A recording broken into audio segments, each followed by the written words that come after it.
ఇక ఎడతెరిపి లేకుండా కురుస్తున్న వర్షాలకు కోల్కతా వణికిపోతుంది. పలు ప్రాంతాలు దుర్గాదేవి మండపాలు నీట మునిగాయి. రోడ్లన్నీ నదులను తలపించాయి. వేల మంది ప్రయాణికులు ట్రాఫిక్ లో చిక్కుకుపోయారు. మెట్రో రైళ్లు విమాన సేవలపైన తీవ్రమైన ప్రభావం పడింది. 30 విమానాలు రద్దు కాగా మరో 31కి పైగా విమానాలు ఆలస్యంగా నడిచాయి.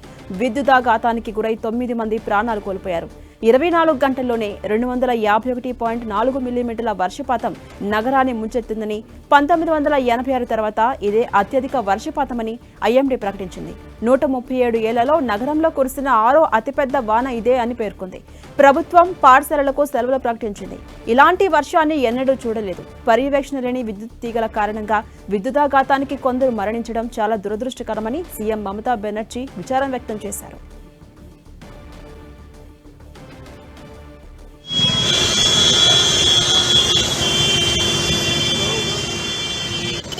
మనం విజువల్స్ చూస్తున్నాం. కోల్కతాలో దంచు కొడుతున్న వానల కారణంగా ఎక్కడ చూసినా చెరువునే తలపిస్తున్నాయి. నదులన్నీ కూడా నీళ్లలో మునిగిపోయిన సందర్భం మనకు కనిపిస్తోంది. అనేక మంది ప్రయాణికులు కూడా ఇబ్బందులకు గురవుతున్నారు.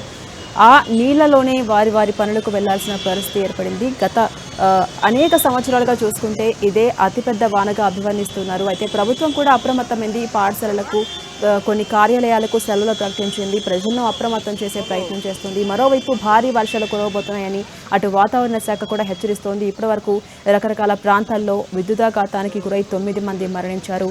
మెట్రో రైళ్లపై తీవ్రమైన ప్రభావం పడింది. విమానాలపై తీవ్రమైన ప్రభావం పడింది. కొన్ని విమానాలు స్తంభించాయి. మరికొన్ని విమానాలు ఆలస్యంగా నడుస్తూ ఉన్నాయి. మనం ఆ విజువల్స్ చూస్తున్నాం. నడుం లోతు నీళ్లలోనే ప్రయాణం చేయాల్సినటువంటి దుస్థితి ఏర్పడింది.